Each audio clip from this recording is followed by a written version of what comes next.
அன்பின் பிதாவே, இந்த காலை வேலைக்கா உமக்கு நன்றி செலுத்துகிறோம்.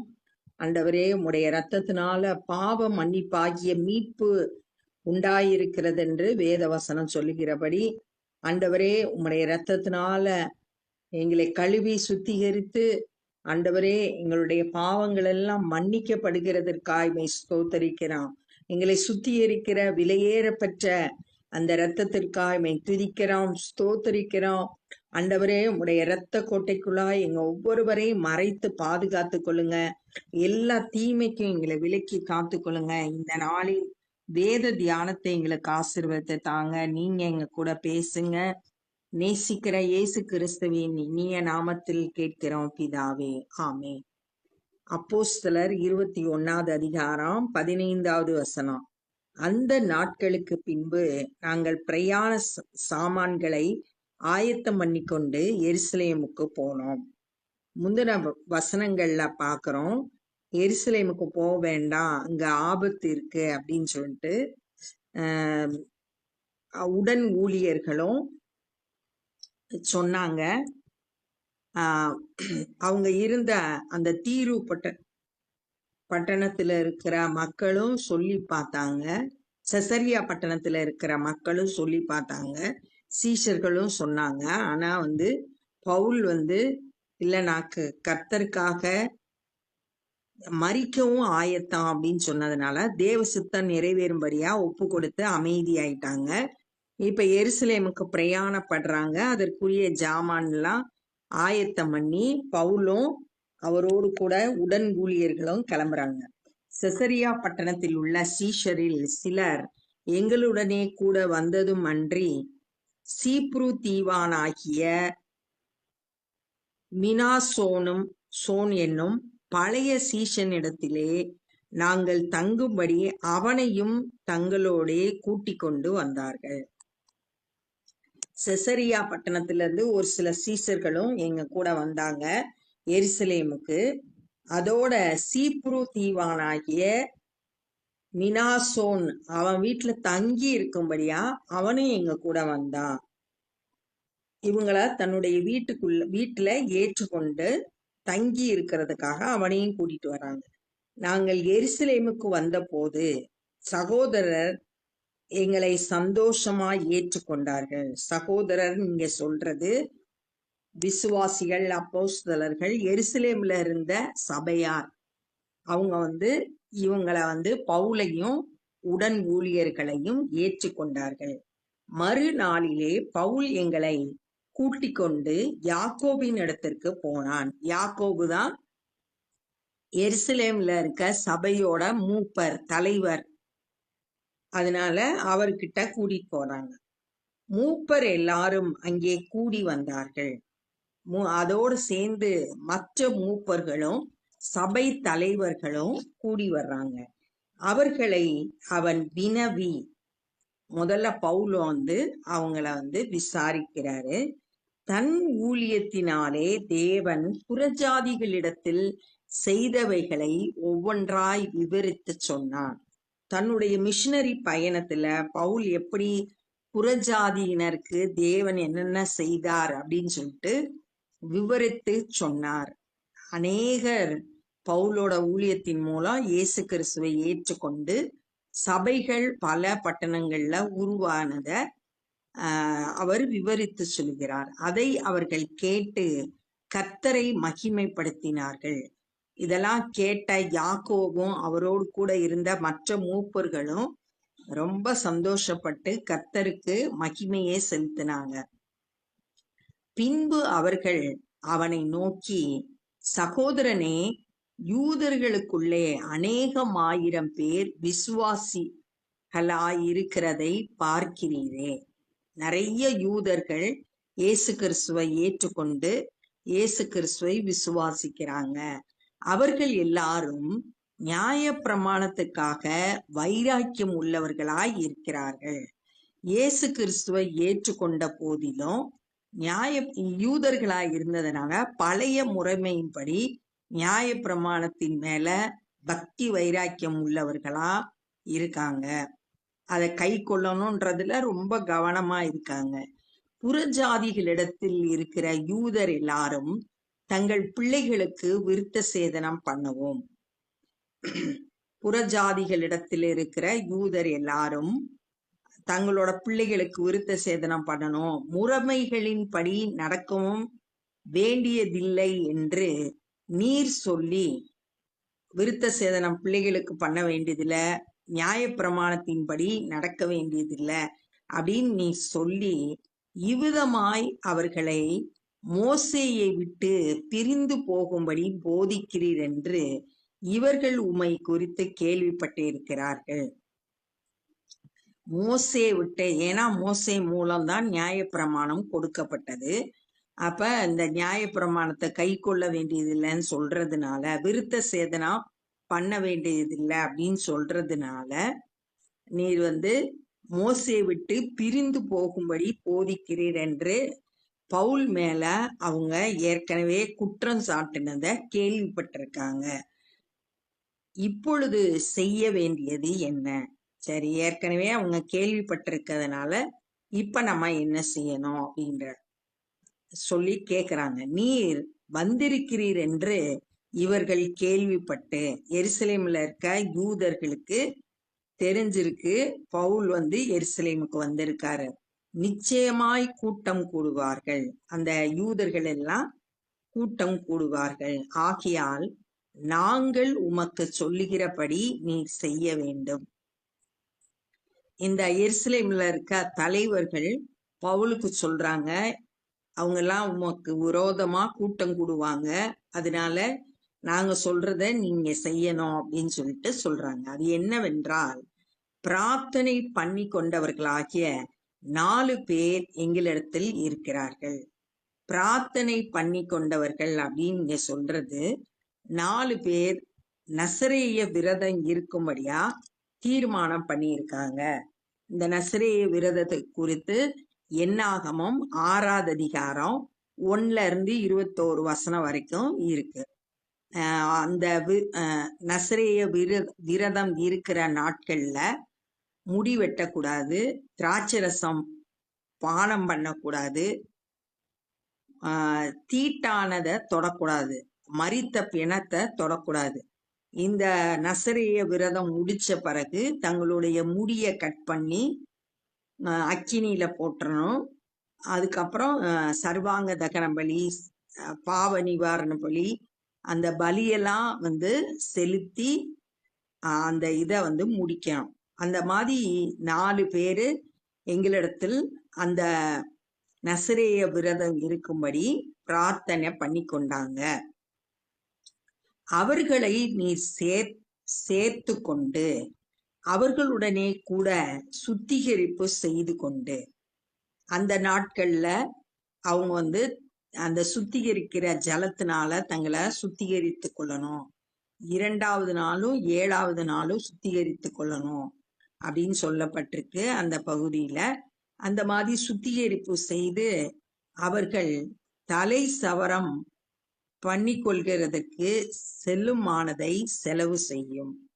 அவங்க தலை சவரம் செய்யறதுக்கு அந்த நசரேய விரதம் முடிச்ச பிறகு அவங்க முடி வெட்டுறதுக்கு ஆகிற செலவை நீங்க செய்யணும். அப்படி செய்தால் உம்மை குறித்து கேள்விப்பட்ட காரியங்கள் அபத்தம் என்றும் நீரும் நியாய பிரமாணத்தை கை கொண்டு நடக்கிறவர் என்று எல்லாரும் அறிந்து கொள்ளுவாங்க. அவங்களோடு கூட நீயும் சுத்திகரிப்பு செய்யணும், அவங்க தலைய முடி வெட்டுறதுக்கான செலவை நீ செய்யணும். இதெல்லாம் நீ செய்யும் போது அந்த யூதர்கள் நீரும் நியாய பிரமாணத்தை கை கொண்டு நடக்கிறேன்றத அறிந்து கொள்ளுவாங்க. விசுவாசிகளான புறஜாதியார் இப்படிப்பட்டவைகளை கை கொள்ளாமல், ஆனா புறஜாதியினர், விசுவாசிகளான புறஜாதியினர், யூதர்கள் நியாய பிரமாணத்தை கை கொண்டு வர்றாங்க, ஆனா புறஜாதியினர் கை கொள்ளாமல் விக்கிரகங்களுக்கு படைத்ததற்கும் இரத்தத்திற்கும் நொறுங்குண்டு செத்ததற்கும் வேசித்தனத்திற்கும் விலகி இருக்க வேண்டும் என்று நாங்கள் தீர்மானம் பண்ணி அவர்களுக்கு எழுதி அனுப்பினோமே என்றார்கள். இது அந்தியோகியா பட்டணத்துல ஒரு பிரச்சனை ஏற்கனவே வந்துச்சு.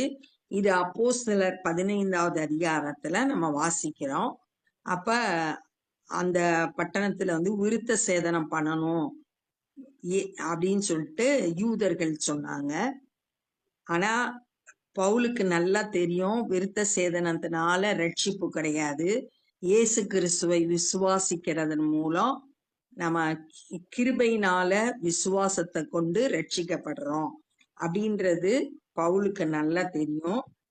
ஆனாலும் இங்க புறஜாதியினர் அதனால விருத்த சேதனம் பண்ண வேண்டியதில்லை. ஆனா இத கை கொள்ளணும் அப்படின்னு சொல்லிட்டு சொல்றாங்க. விக்கிரகத்துக்கு விளைக்கணும், ரத்தத்தை புசிக்க கூடாது, வேசித்தனத்துக்கு விலகி இருக்கணும், நொறுங்குண்டு செத்ததை சாப்பிடக்கூடாது. இதெல்லாம் இந்த நாளையும் கை கொள்ளணும்னு சொல்லிட்டு அந்த நாட்கள்ல பவுல் எருசலேம்ல மூப்பர்கள்ட்ட தங்களுடைய அந்தியோகியாவில இருந்த பிரச்சனையை சொல்லும் போது அவங்க விளக்கமா இதை மட்டும் விலக்கி காத்து கொண்டா போதும், விருத்த சேதனம் பண்ண வேண்டியதில்லை அப்படின்னு சொன்னதை திரும்பவுமா நினைவுபடுத்துறாங்க.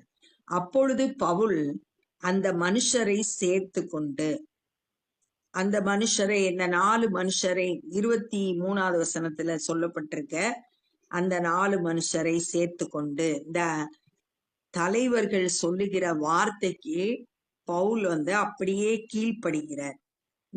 தன்னை தாழ்த்தி அதை கீழ்ப்படுகிறார். சேர்த்து கொண்டு மறுநாளிலே அவர்களுடைய கூட தானும் சுத்திகரிப்பு செய்து கொண்டு, அவங்க இதைத்தான் சொன்னாங்க, அவங்கள சேர்த்து கொள்ளணும், சுத்திகரிக்கணும். சுத்திகரித்து கொண்டு தேவாலயத்தில் பிரவேசித்து அவர்களில் ஒவ்வொருவனுக்காக வேண்டிய பலி செலுத்தி தீரும் அளவும் சுத்திகரிப்பு நாட்களை நிறைவேற்றுவேன் என்று அறிவித்தான். அந்த 4 பேருக்காக செலுத்த வேண்டிய பலிகளை செலுத்தி தீரும் மட்டும் அந்த சுத்திகரிப்பு நாளை நிறைவேற்றுவேன் அப்படின்னு சொல்லிட்டு பவுல் அறிவித்தார் அப்படின்னு சொல்லியிருக்கு. 1 கொரிந்தியர் 9வது அதிகாரம் 20வது வசனம் 21வது வசனத்துல நியாயப்பிரமாணத்தை கை கொள்கிறவங்களுக்கு ஞானும் நியாயப்பிரமாணத்தை கை கொள்றவனா இருப்பேன், நியாயப்பிரமாணத்தை கை கொள்ளாதவர்களுக்கு எப்படி இருக்காங்களோ அவங்களுக்கு ஏற்ற மாதிரி நான் இருப்பேன். நான் எப்படியாவது ஒரு சிலரை நான் கிறிஸ்துவுக்கு ஆதாயமாக்கும்படியா எல்லாருக்கும் எல்லாமும் ஆனேன் அப்படின்னு பவுல் சொல்றத அங்க நம்ம வாசிக்கிறோம். அதனால இந்த பிரச்சனையை தவிர்க்கும்படியா பவுல் அவங்களுக்கு ஏற்ற மாதிரி நடந்து கொள்கிறத இங்க நம்ம வாசிக்கிறோம்.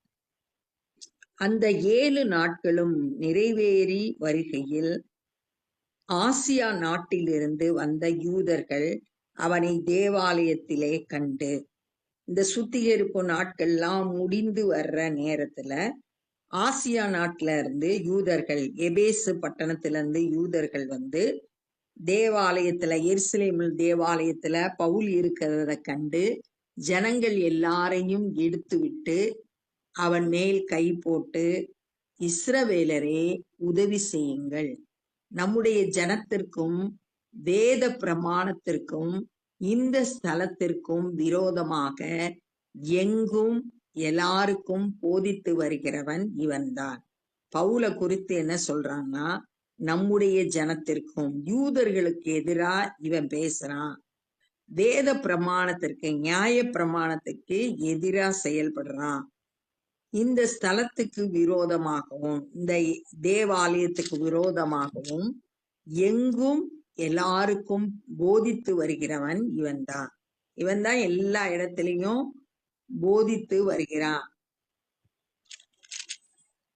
இதே மாதிரிதான் இயேசு கிறிஸ்துவை குறித்தும் குற்றம் சாட்டினாங்க. தேவாலயத்துக்கு விரோதமா பேசுறாரு அப்படின்னு சொல்லிட்டு குற்றப்படுத்தினாங்க. அதே மாதிரிதான் இங்கேயும் பவுலையும் குற்றப்படுத்தினாங்க.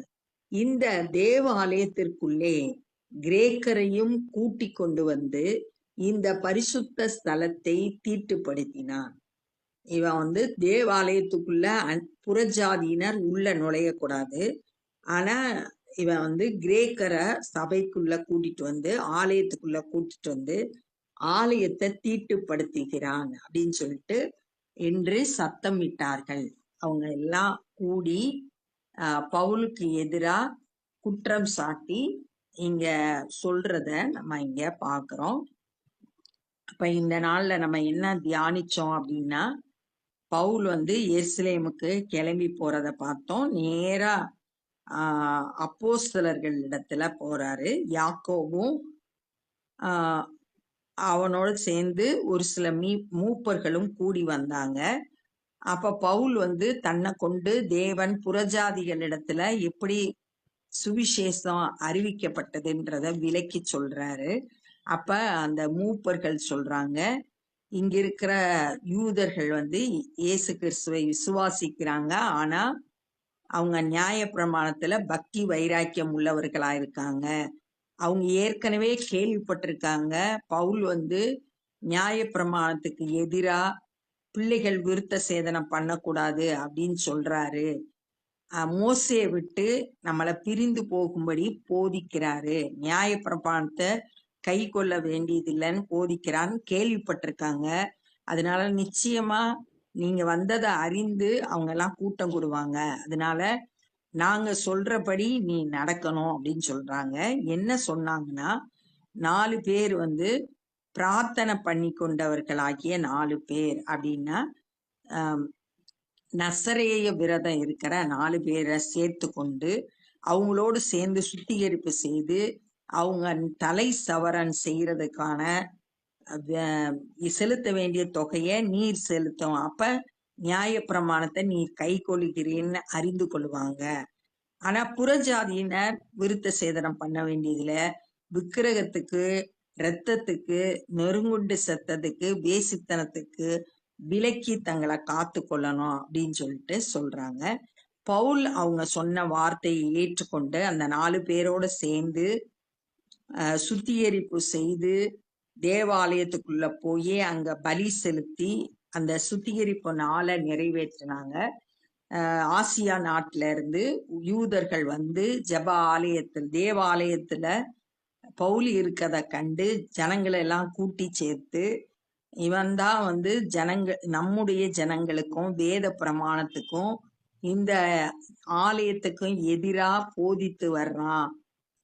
ஆலயத்துக்குள்ள கிரேக்கர்களை புறஜாதியினரை உள்ள கூட்டிட்டு வந்து பரிசுத்த ஸ்தலத்தை தீட்டுப்படுத்தினான் அப்படின்னு சொல்லிட்டு குற்றம் சாட்டினாங்க. அத நம்ம இந்த நாள்ல தியானிச்சோம். இப்ப நம்ம ஜெபம் பண்ண போறோம்.